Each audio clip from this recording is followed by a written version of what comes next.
پچھلی امتوں میں رہبانیت تھی، وہ لوگ جنگلوں میں نکل جایا کرتے تھے اللہ کی عبادت کے لیے۔ اس امت میں رہبانیت ختم کر دی گئی۔ آپ صلی اللہ علیہ وسلم نے فرمایا لا رہبانیت فی الاسلام، اسلام میں رہبانیت نہیں ہے۔ ایک صحابی میدان جہاد میں گئے، سفر میں تھے، آپ صلی اللہ علیہ وسلم سے اجازت مانگی کہ میں کوئی ایسا عمل کروں جس سے مجھ میں قوت ختم ہو جائے، نکاح کی خواہش ختم ہو جائے، کیونکہ ان کے لیے سفر میں عورت سے دور رہنا بہت مشکل، نفس پہ قابو پانا بہت مشکل۔ تو آپ صلی اللہ علیہ وسلم نے منع کیا۔ عثمان ابن مظعون رضی اللہ تعالی عنہ، ان کی حدیث ہے، فرمایا نہانا رسول اللہ صلی اللہ علیہ وسلم عن التبتل، آپ صلی اللہ علیہ وسلم نے تبتل سے منع کیا، نکاح سے کنارہ کشی سے منع کر دیا۔ لو اجازنا لاختصینا، اگر آپ ہمیں اجازت دیتے تو ہم ایسی کوئی عمل کرتے جس سے ہمارے اندر یہ خواہش ختم ہو جائے۔ اور کیا فرمایا تزوجوا، حدیث میں آتا ہے ولا تکونوا کرہبان النصارى، نکاح کرو عیسائیوں کے پادریوں کی طرح، راہبوں کی طرح نہ بنو، یعنی اپنے آپ کو دین کی خدمت کے لیے، عبادت کے لیے وقف کر دینا۔ نکاح سے دور بھاگ کر کے بیوی بچے ہوں گے تو پھر ملازمت کرنی پڑے گی، کم بختوں کو کھلانا پڑے گا، دل میں یہی ہوتا ہے، سارا تو یہی کھا جائیں گے، نہ دل جمعی سے عبادت ہوگی، نہ تبلیغ میں وقت لگے گا، نہ خانقاہ میں محاسبے مراقبے ہو سکیں گے، نہ سلوک کے منازل طے ہو سکیں گے، اللہ اللہ بھی نہیں کرنے دیں گے بچے۔ خواتین بھی یہی سوچتی ہیں، بچے ہوتے ہیں تو کم بخت نماز نہیں پڑھنے دیتے، یہ ہوتا ہے نا خواتین کی سوچ، نماز پڑھو تو رو رہا ہے، تمیز سے نماز نہیں پڑھنے دیتے، یہ خواتین کو بہت شکایت ہوتی ہے۔ وہ ایسے ایسے تانے دیتی ہیں، کم بخت گلا دبا کے مار دوں گی جان سے۔ بچے جب روتے ہیں تو ماؤں کی جو دھمکیاں ہیں، وہ دھمکیاں چنگیز خان نے بھی اور ہلاکو خان نے بھی مسلمانوں کو نہیں دی، جو دھمکیاں مائیں اپنے بچوں کو دیتی ہیں، کتنی کم بخت نماز نہیں پڑھنے دیتے۔ اب رمضان کی آخری راتوں میں تو سب کچھ نہ کچھ عبادت کر ہی لیتے ہیں، خواتین جب عبادت کے لیے کھڑی ہوں تو بچہ وہاں سے ٹیں ٹیں ٹیں لگائی ہوئی ہے اس نے، وہ اطلاع آئی کہ وہ بستر سے گر گیا ہے، اطلاع آئی کہ وہ سیڑھیوں سے لڑک گیا ہے، پھر نماز پڑھنا مشکل، جلدی سے سلام پھیرا کہ بھئی رمضان میں عبادت بھی نہیں کرنے دیتے۔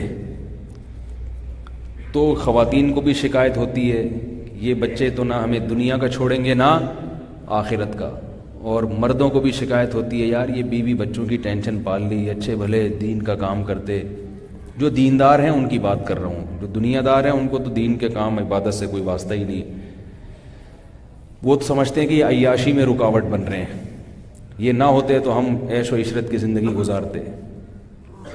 دیندار سمجھتا ہے کہ دین میں رکاوٹ بن رہے ہیں، دنیا دار سمجھتا ہے کہ دنیا میں رکاوٹ، دونوں کے نظریات 100% غلط۔ دنیا میں تو رکاوٹ بنتے ہی نہیں ہے، جو ذہنی سکون اللہ نے رکھا ہے اپنی اولاد میں، اپنے گھر بار میں، وہ ذہنی سکون کسی اور عیاشی میں اللہ نے نہیں رکھا۔ عیاشی جو شراب کباب زنا میں لگے ہوئے لوگ ہیں، ان کی عیاشی 2-4 منٹ کی ہوتی ہے، آدھے گھنٹے کی ہوتی ہے، اس کے بعد بے سکونی۔ جیسے شراب پینا والا جب شراب پیتا ہے تو وقتی سکون میں آتا ہے، اس کے بعد تھوڑی دیر بعد اس کی وہی کیفیت۔ ہیروئن چی کی ہیروئن کو دیکھ کے اگر کوئی یہ سمجھے کہ یہ سکون میں ہے تو اس سے بڑا بے وقوف دنیا میں کوئی ہوگا؟ ارے ابھی یہ سٹا لگا رہا ہے تو سکون میں ہے، تھوڑی دیر بعد دیکھنا جب اس کو سٹا نہیں ملے گا تو کیا حالت ہوگی؟ نہیں آ رہی میرا خیال ہے۔ ایسے ہی زنا اور شراب میں پڑنے والے جب تک اس عمل سے گزر رہے ہوتے ہیں وقتی لذت ہوتی ہے، اس کے بعد بے سکونی کے کانٹے، ہر وقت ان کو انٹرٹینمنٹ کے لیے کچھ نہ کچھ چاہیے۔ پھر ہر لذت کا انسان عادی ہو جاتا ہے، دل بھر جاتا ہے، پھر چاہتا ہے اس سے زیادہ چاہیے مجھے. اور اللہ نے دنیا ایک حد تک دی ہے ہر ایک کو، لامحدود دنیا. قارون اور فرعون کو نہیں ملی تو مجھے اور آپ کو کہاں سے ملے گی؟ قارون سے زیادہ کما سکتے ہیں.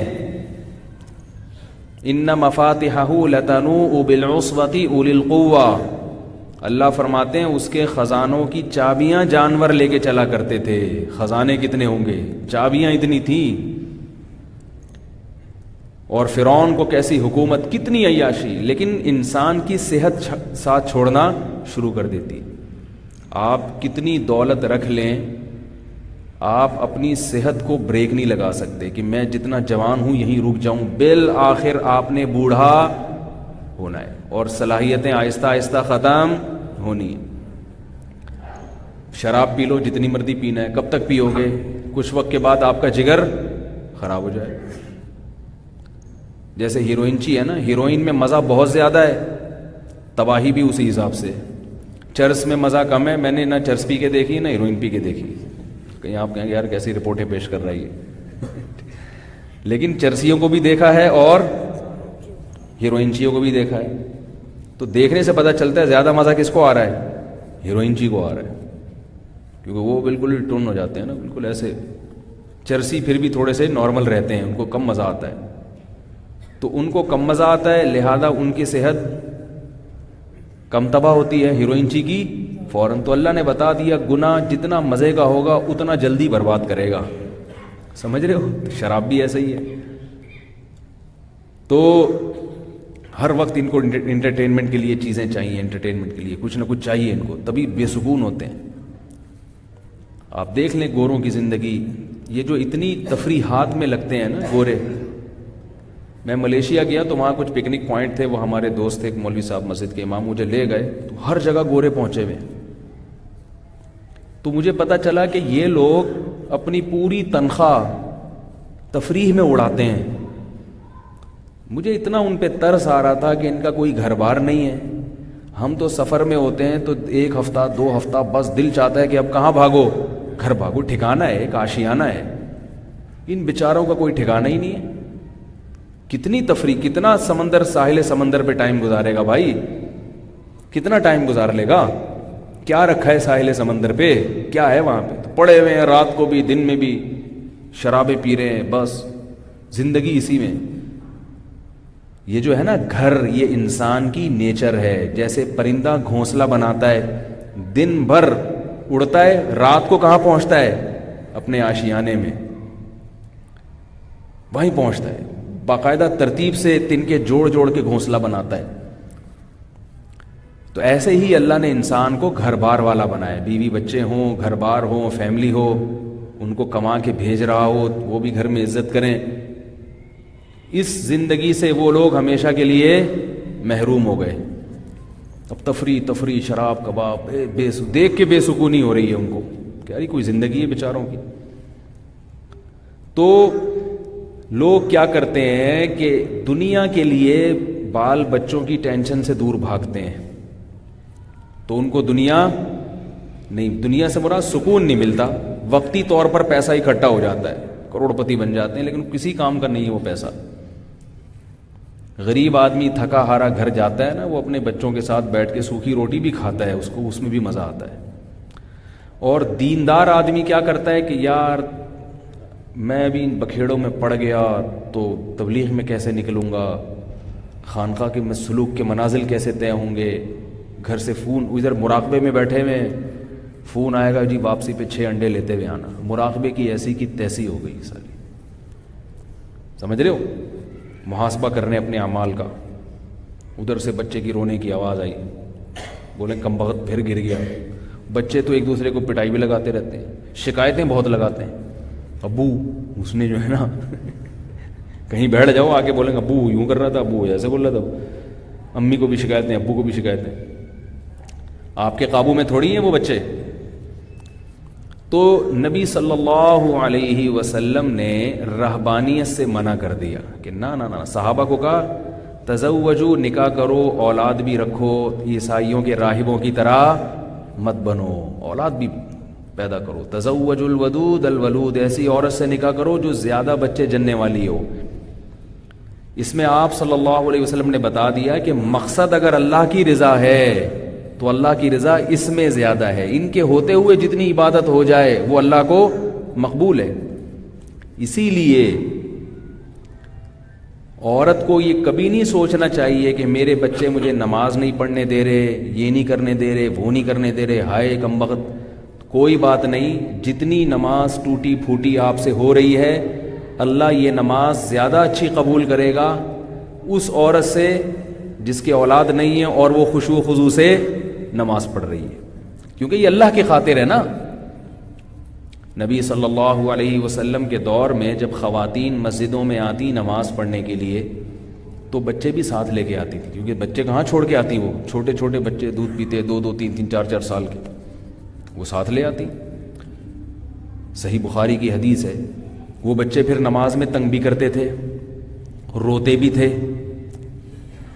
ہم ہوتے تو ہم کیا کرتے؟ سلام کے بعد کہتے جتنی خواتین نماز میں بچوں کو لے کر آئی ہیں یہ بچے عیدی سینٹر میں جمع کرا دیں، یا تو مسجد میں نہ آئیں، پابندی لگاتے کہ ان کی وجہ سے مسجد کا ماحول خراب ہو رہا ہے. ایک اعتراض تو ہم یہ کرتے. دوسرا اعتراض یہ کرتے ہماری نماز میں خشوع و خضوع میں خلل ہو رہا ہے. کیا خیال ہے؟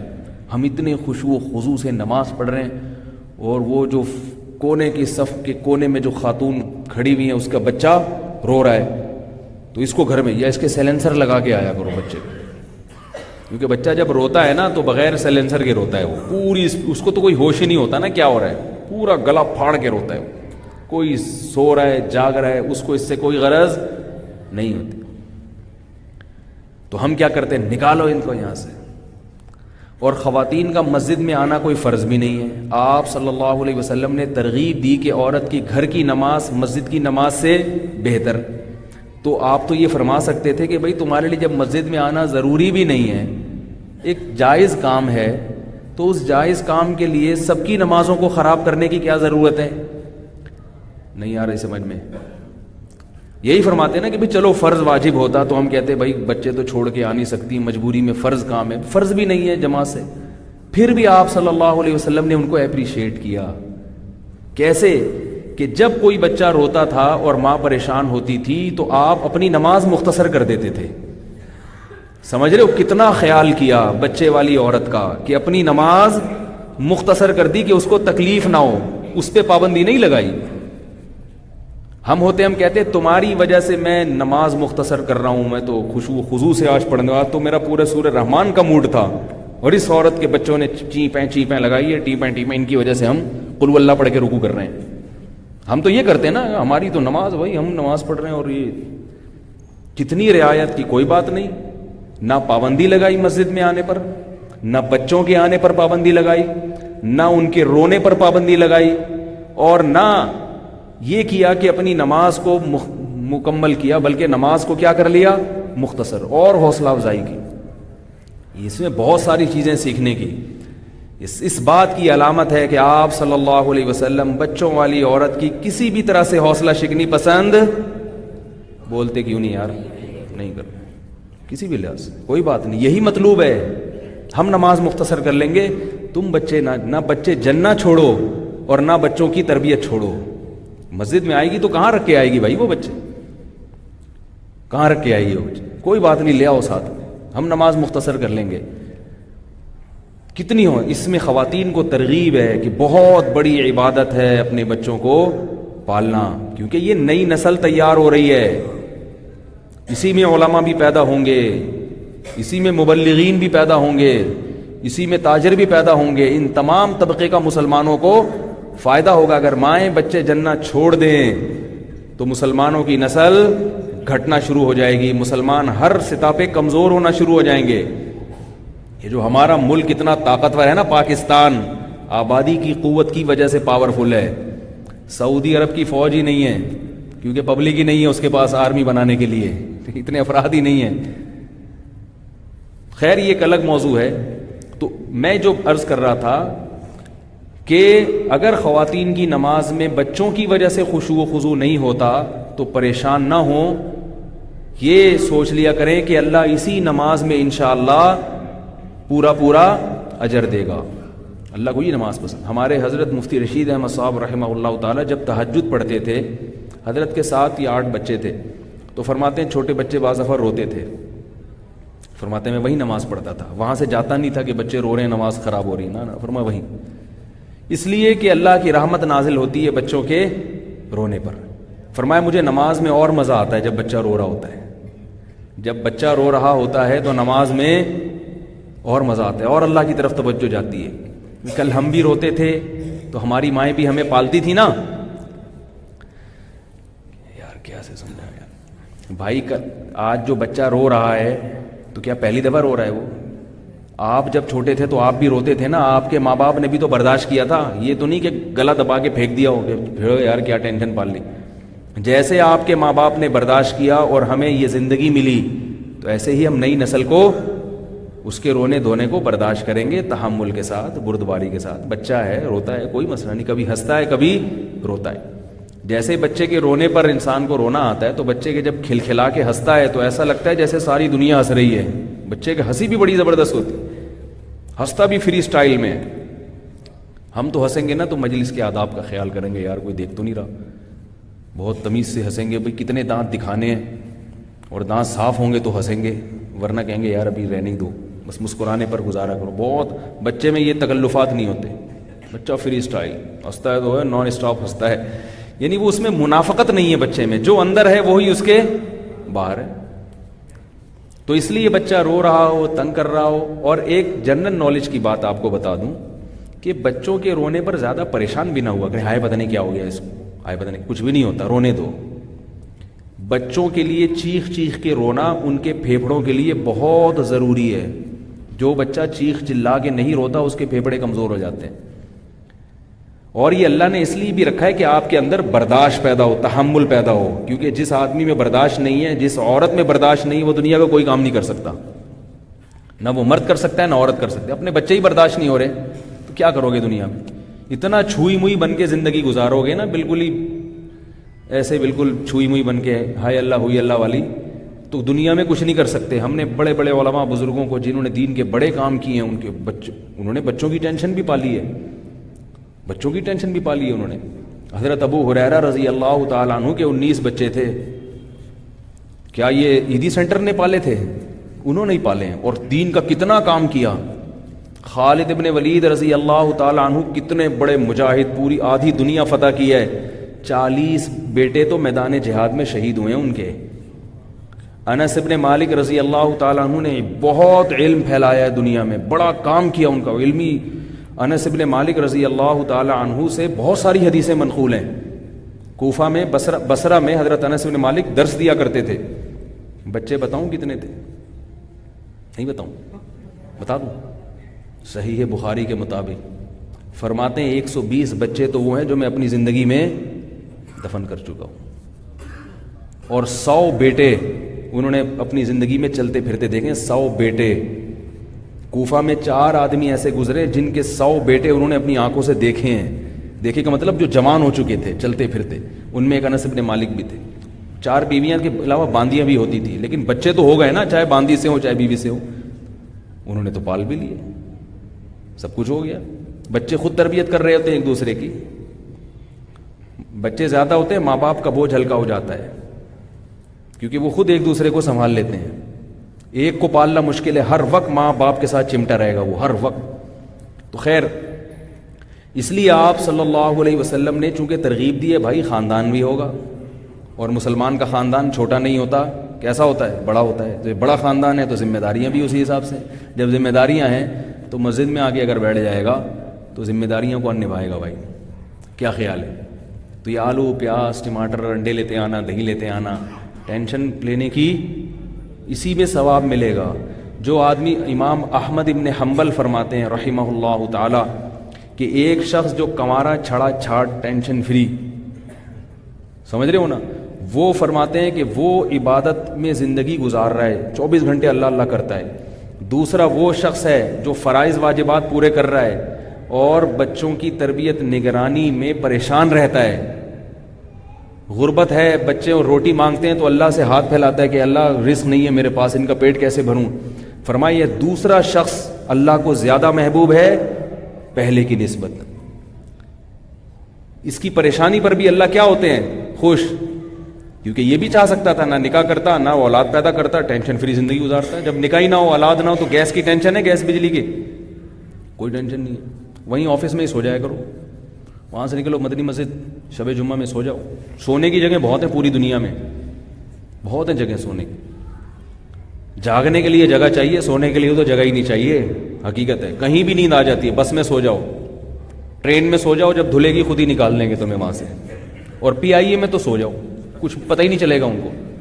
اگلی پرواز میں خود ہی اٹھا دیں گے. جب آپ آسٹریلیا پہنچو گے نا، ان کو تو پتہ ہی نہیں چلتا.